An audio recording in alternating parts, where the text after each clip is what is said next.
Hey guys, it's Trippy. Welcome to the video. This is going to be the long-awaited camping trip which I've been going on about for ages, where I rented a VW van to just stay at night in a couple of places. But unfortunately, with the time of year, the weather was always going to be a huge factor, so where the original plan was going to be spending night at 2 different locations, maybe even a third, we only actually stayed at one. So it was myself and Connor went to a campsite near Bodmin. It was actually about a 5 or 10 minute walk away from Cardinham Wood, so a really good location. But the weather and my own stupidity basically messed things up a little bit. I was going to leave the explanation until the end of the video, but I thought it was going to be like a weird place to end it, just because it would abruptly end, so I thought I'd explain now. Basically, we had a really good time, don't get me wrong, but the awning that comes with the van, we were underneath that sort of watching films and documentaries, I should say, on UFOs and stuff like that. Last year it was Bigfoot, this year it was UFOs. And that was all fine and good, but I left the awning out and went to bed. Connor was sleeping in his van, and it's a 2-person job to kind of put the awning away, and I actually managed to get off to sleep relatively quickly this time. If you've seen my last video from the year before where I rented the van, we were basically on a cliff on the windiest night ever, and not exaggerating either, the whole van was shaking, whereas this time, because it was in cover, I thought the awning would be fine. So anyway, I got off to sleep, then woke up about 3 or 4 o'clock in the morning, and I just had a funny feeling oh god, what if I've left the awning out in a way where the rainwater will catch and start to pool up? And I was thinking, oh, that's probably fine, but that kind of thought and feeling of, oh my god, what if I've left it out? I couldn't get off to sleep because of it. Just telling myself, no, it's fine, you don't have to worry about it, because it was raining pretty hard by this point. I then started hearing weird creaking noises and thought, god, that's the awning, that's it crumbling under the weight of the rain basically. So I had my long johns on and my vest out in the freezing cold and the rain, trying to basically wrestle the awning because the rain had pooled. So I was holding onto the leg of the awning with one hand, trying to basically push the water out from underneath the water with the other hand, and it caused a waterfall effect of the amount of water, and it was just a complete nightmare. And because I couldn't put it away by myself, like I said, it's a 2-person job, I basically lowered one of the legs to the halfway point, so now the awning is nicely angled, so any rain that lands on it is just going to slide straight off. So I went back to bed, and then the wind started to pick up, so then I had the horrible feeling of, god, what if the awning takes off, because it's connected to the van, but if it twists the metal or the material, I don't want to break it, kind of thing. So I couldn't get off to sleep, but I didn't want to check it because I was just being stubborn, and then I heard a scraping across the floor and thought, oh, that's not good. So got up again, once again my long johns and my vest, freezing cold, out in the soaking wet, and the scraping sound was the rain had basically pulled the tent peg out of the floor, which was holding the awning down, and scraped it across the floor.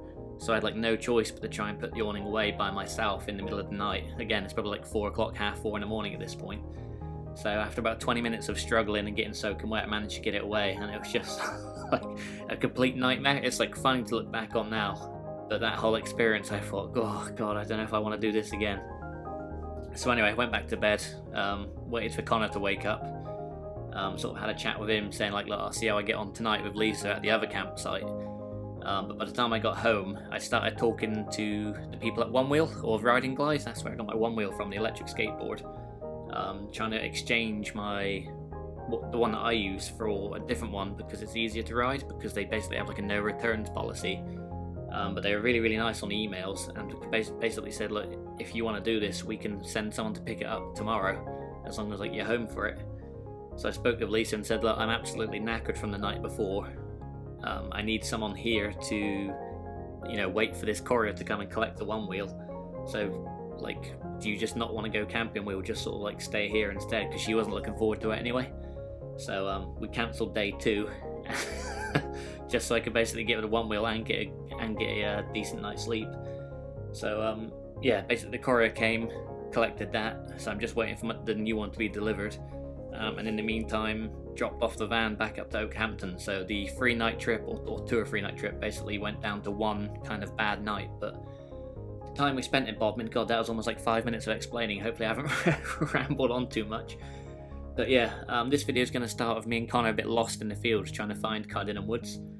And yeah, hopefully you guys enjoy. Again, it was like we did have a really good time. I just couldn't put myself through it for 2 nights in a row, and say the chance of swapping the one wheel, I couldn't pass it up because it'd be like, hopefully this new one's going to be much easier to ride. So I apologise that was a 5-minute ramble, but yeah, hopefully you're still here listening. And yeah, I'll crack on with the video now where we're lost in the field. Oh, I just figured if we get through the gap in the fence there, we just know if we turn right we'll be free eventually. Oh, actually, I think it's somewhere along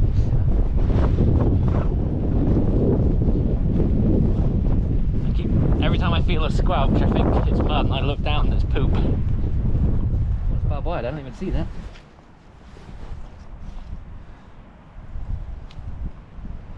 Slippery, isn't it? Oh god, they're slippery. I'd still use the fence and then just hug the post.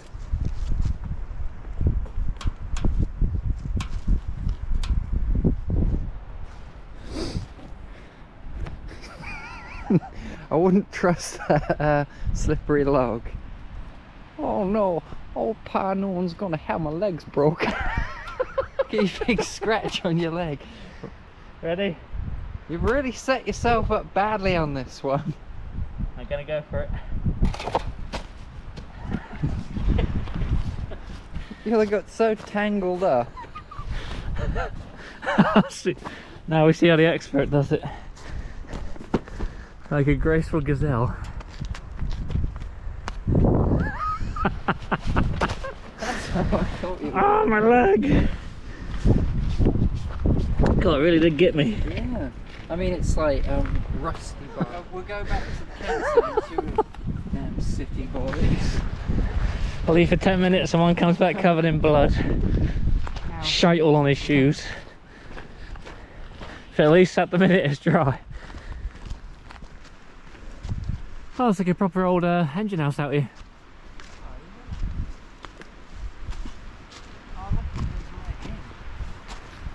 Oh! Oh, this is private. Oh, fly the drone here. That would be so cool. Let's see how far that goes. Oh! Oh, there's people out there. Imagine that, is there? Oh yeah. Like fly the drone around here.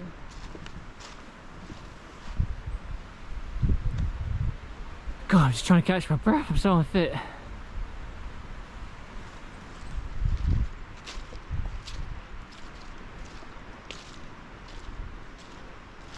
Does it actually path around, does it? Oh, maybe not. Yeah, kind of does. Oh, this is Oh, there's a very bit of a swamp. here. Yeah. This is just like that film we watched. Oh, is that Bigfoot's son gets ran over? That was more Arnie than Bigfoot. No, you know that when he says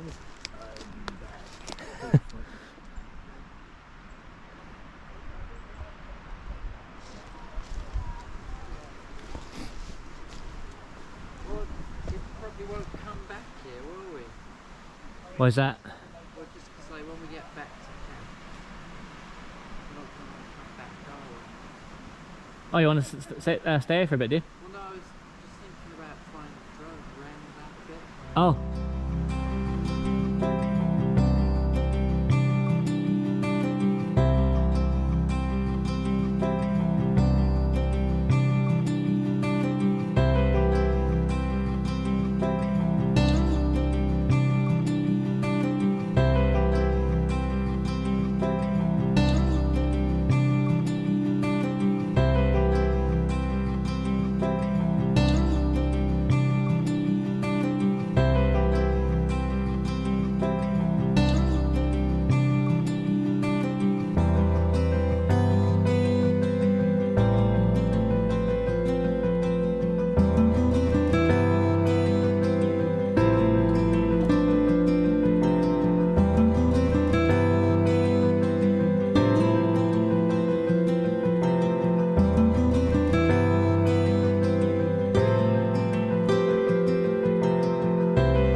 it's a donkey. 2 donkeys. The donkeys bite. Hello. Hello, donkey.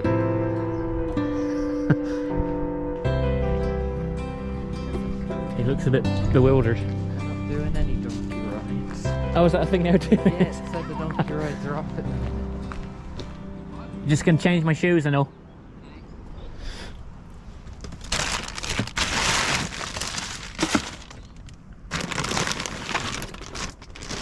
There she goes.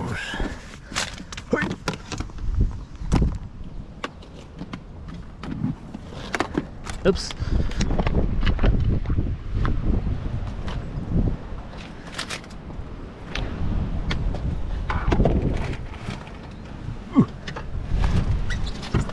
Gosh, think how heavy it is. Oh.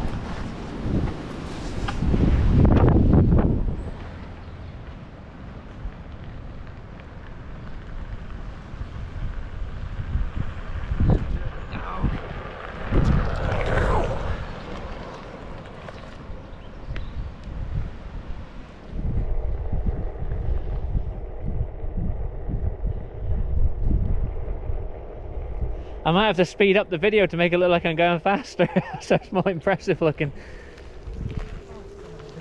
Couldn't do that.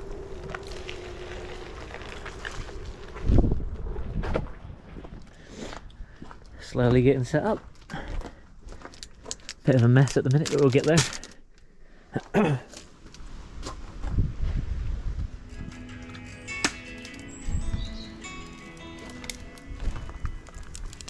Oh, very good.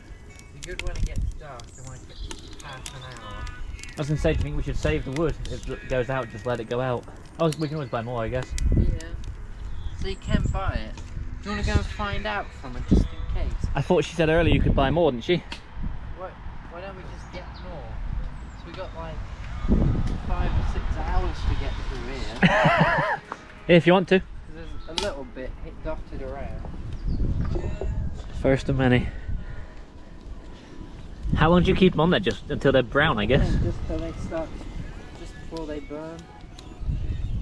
Oh, you bugger. I might have overdone it on the wood. There's quite a lot of smoke. There's wet grass next to us. If you do set on fire, stop, drop and roll. Oh yeah. Might have to take that one out maybe. I thought that's like a sort of long-term burner, isn't it? Oh god. No, it's hardly coming out. Yeah. Loads in there. This is like one of those classic fail videos on We've got a YouTube. plasters there if you need it. Oh, okay.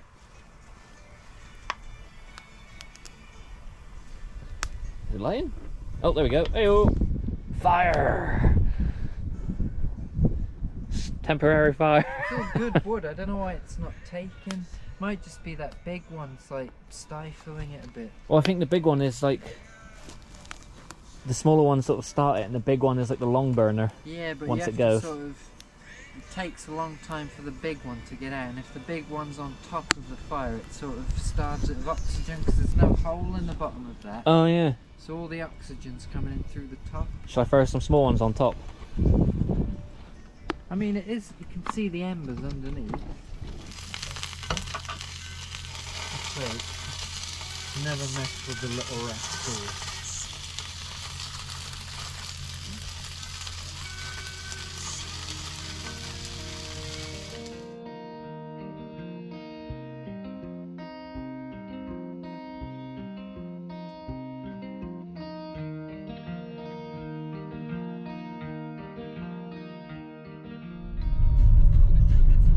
Oh, it feels a bit Blair Witch now.